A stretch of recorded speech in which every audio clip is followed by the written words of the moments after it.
முன்னதாக நீங்க நாடாளுமன்ற விவகாரங்கள் துறை அமைச்சரா இருந்திருக்கீங்க. இப்ப பாஜக ஆட்சியில நாடாளுமன்ற நடவடிக்கைகளை எப்படி பார்க்கிறீங்க? அதாவது நாங்க ஆட்சியில் இருக்கிற சமயத்தில் மரியாதைக்குரிய டாக்டர் மன்மோகன் சிங் அவர்கள் பிரதமராக இருக்கும் பொழுது வழிகாட்டுதல் குழு தலைவியாக மரியாதைக்குரிய அன்னை சோனியா காந்தி இருந்தார்கள். எங்களோடு கூட்டணி கட்சிகள் எல்லாம் இருந்தன. திராவிட முன்னேற்ற கழகம், அதே போல சமாஜ்வாதி கட்சி, ராஷ்டிரிய ஜனதா தளம் போன்ற கட்சிகள்லாம் கூட்டணியிலிருந்து ஆட்சி புரிஞ்சோம்.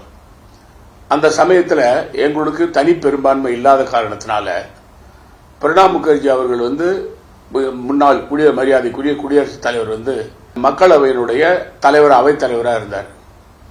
நான் பாராளுமன்ற விவகாரத்துறை அமைச்சராக இருந்தேன்.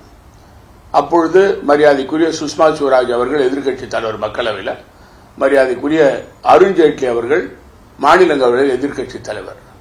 அவர்களோடு நல்ல நெருக்கமான நட்பு வைத்து சட்டங்களை, பாராளுமன்றத்துக்கு கொண்டு வருகிற சட்டங்களை நிறைவேற்றுவதற்கு அவங்களுடைய ஒத்துழைப்பை தேடி CBI director, IB director, UPSC chairman, information commission சேர்மன்லாம் தேர்ந்தெடுப்பதற்கு அந்த குழுவில் அவங்க இருப்பாங்க. அவங்க கிட்ட பேசி சுமூகமான முறையில் பாராளுமன்றத்தை நடத்துறதுக்கு நடவடிக்கை எடுத்திருக்கிறோம்.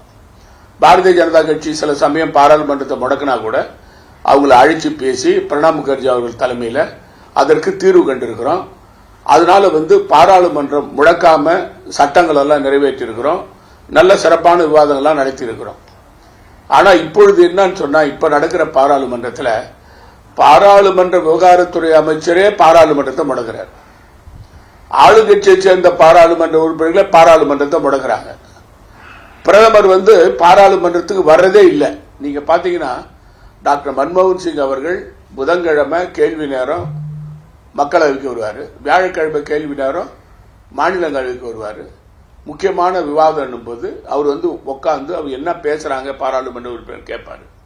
ஆனா நம்முடைய இப்பொழுது இருக்கிற மரியாதைக்குரிய நம்முடைய பாரத பிரதமர் நரேந்திர மோடி அவர்கள் பாராளுமன்றத்தை, என்னை பொறுத்தவரைக்கும் என்னுடைய கருத்து, பாராளுமன்றத்தை ஒரு பொருட்டா அவர் கருதே கிடையாது.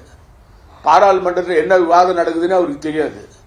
பாராளுமன்றத்தில் எந்தெந்த விவாதம் நடக்குதுன்னு அவருக்கு தெரியாது. இப்படி ஒரு ஆளுங்கட்சி உறுப்பினர்களே பாராளுமன்றத்தின் மைய மண்டபத்தில் பாராளுமன்றத்தை முடக்கிற வேலை இப்ப நடக்குது. அதாவது கடந்த காலங்களில் நாங்க முயற்சி செய்து எல்லாரையும் அரவணைத்து பாராளுமன்றத்தை நடத்தினோம். இந்த காலத்தில் எதிர்கட்சிகள் கோஷம் போட்டா கூட அவங்கள சரி செய்து பாராளுமன்றத்தை நடத்தினோம் தவிர, ஆனா இப்ப ஆளுங்கட்சி உறுப்பினர்களே பாராளுமன்றத்தை முடக்குவது, அதாவது பாராளுமன்ற ஜனநாயகத்துக்கு மிகப்பெரிய கேள்விக்குறியா இருக்கு.